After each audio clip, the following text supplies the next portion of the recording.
Okay, നോക്കിയേ. അപ്പം ഞാൻ പറഞ്ഞു, ഞാനിവിടെ ഒരു 40 ക്വസ്റ്റ്യൻസ് അറേഞ്ച് ചെയ്ത് വെച്ചേക്കുന്നത് എന്ന് വെച്ചാൽ നിങ്ങൾ ഈ 40 ക്വസ്റ്റ്യൻ മാത്രം പഠിച്ചുകൊണ്ടിരിക്കരുത്. ഇത് സോൾവ് ചെയ്തതിന് ശേഷം എന്ത് ചെയ്യുക, NCERT ടെക്സ്റ്റ് ബുക്ക് എടുക്കുക, ബാക്കിയുള്ള ക്വസ്റ്റ്യൻസ് കംപ്ലീറ്റ് നിങ്ങൾ എന്ത് ചെയ്യുക, തനിയെ സോൾവ് ചെയ്ത് പഠിക്കുക. അപ്പോൾ എന്ത് ഡൗട്ട് ഉണ്ടെങ്കിലും മക്കളെ നമ്മുടെ കമ്മ്യൂണിറ്റിയിൽ ജോയിൻ ചെയ്യുക, നിങ്ങൾ ഡൗട്ട് ചോദിക്കുക. നിങ്ങൾക്ക് ഡൗട്ട് സോൾവിങ്ങും ബാക്കി കാര്യങ്ങളും നിങ്ങൾക്ക് എന്ത് സംശയം എപ്പോൾ ഉണ്ടെങ്കിലും നമുക്ക് എന്ത് ചെയ്യാം, അതെല്ലാം ക്ലിയർ ചെയ്ത് നമ്മൾ തരുന്നതായിരിക്കും. ഓക്കെ, അപ്പോൾ കമ്മ്യൂണിറ്റി ജോയിൻ ചെയ്ത് ഇരിക്കുക. നിങ്ങൾ ഡൗട്ട്സ് ഒക്കെ ഉണ്ടെങ്കിൽ കമ്മ്യൂണിറ്റിയിൽ നിങ്ങൾ ചോദിക്കുക, നമുക്ക് എന്ത് ചെയ്യാം, ഡൗട്ട്സ് എല്ലാം അവിടെ ക്ലിയർ ചെയ്യാം. ഓക്കെ, എനിവേ ക്വസ്റ്റ്യൻസ് കംപ്ലീറ്റ് എന്ത് ചെയ്യണം, വർക്കൗട്ട് ചെയ്തേ പറ്റത്തുള്ളൂ. ഓക്കെ, സോ അതാ നോക്കിയേ, ബേസിക് ആയിട്ട് നമ്മുടെ ഡിഫറൻസിയേഷൻ നമ്മൾ അറിഞ്ഞിരിക്കേണ്ട കുറച്ച് ഡിഫറൻസിയേഷൻസ് ആ.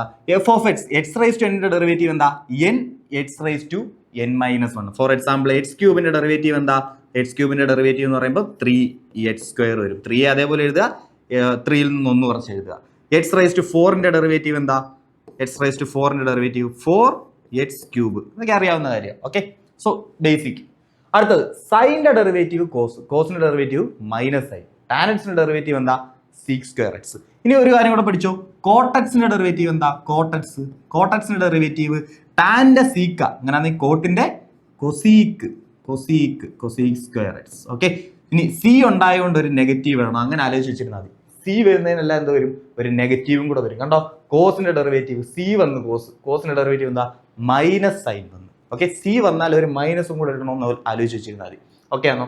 ഓക്കെ, ഇനി അതുപോലെ താ നോക്കിയേ, സീക്കറ്റ്സിന്റെ ഡെറിവേറ്റീവ്, സീക്കറ്റ്സിന്റെ ഡെറിവേറ്റീവ് എന്താ, സീക്കറ്റ്സ് ടാനറ്റ്സ്, സീക്കറ്റ്സിന്റെ ഡെറിവേറ്റീവ് എന്താ, സീക്കറ്റ്സ് ടാനറ്റ്സ്. അങ്ങനെ അതെ, കൊസീക്കറ്റ്സിന്റെ ഡെറിവേറ്റീവ് പറ, സീക്കറ്റ്സ്, സീക്കറ്റ്സിന്റെ ഡെറിവേറ്റീവ് സീക്കറ്റ്സ് ടാനറ്റ്സ്. അങ്ങനെ ആണെങ്കിൽ കൊസീക്കറ്റ്സിന്റെ ഡെറിവേറ്റീവ് പറ, കൊസീക്കറ്റ്സിന്റെ, കൊസീക്കറ്റ്സിന്റെ ഡെറിവേറ്റീവ് സീക്കിൻ്റെത് സീക്ക് ഇൻറ്റു ടാൻ, കൊസീക്കിൻ്റെത് cosec x into cot x, cosec x into cot x. പക്ഷേ എനിക്കറിയാം സി വന്നാൽ എന്ത് വേണം, ഒരു മൈനസ് പോയിട്ട് കൊടുക്കണം.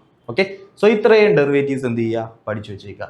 ഇവിടം വരെ അറിയായിരിക്കും, NCERTയിലും കിടപ്പുണ്ട്, ഇതുകൂടെ ഓർത്ത് വെച്ചേക്കുക. കോട്ടിൻ്റെത് മൈനസ് കൊസീക്ക്, അത് ടാൻ വെച്ച് ഓർത്താൽ മതി. ടാൻ്റെ സീക്ക് ആണെങ്കിൽ കോട്ടിൻ്റെത് മൈനസ് കൊസീക്ക്, സീക്കിൻ്റെത് സീക്കറ്റ്സ് ടാനറ്റ്സ്, കൊസീക്കിൻ്റെത് കൊസീക്കറ്റ്സ് കോട്ടക്സ്. പക്ഷേ സി വന്നുകൊണ്ട് എന്ത് ചെയ്യണം, ഒരു നെഗറ്റീവും കൂടെ. ഇത്ര ഓക്കെ ആണോ? ഇത്ര ഓക്കെ. അങ്ങനെ ആണെങ്കിൽ ക്വസ്റ്റ്യൻ ചെയ്യാം.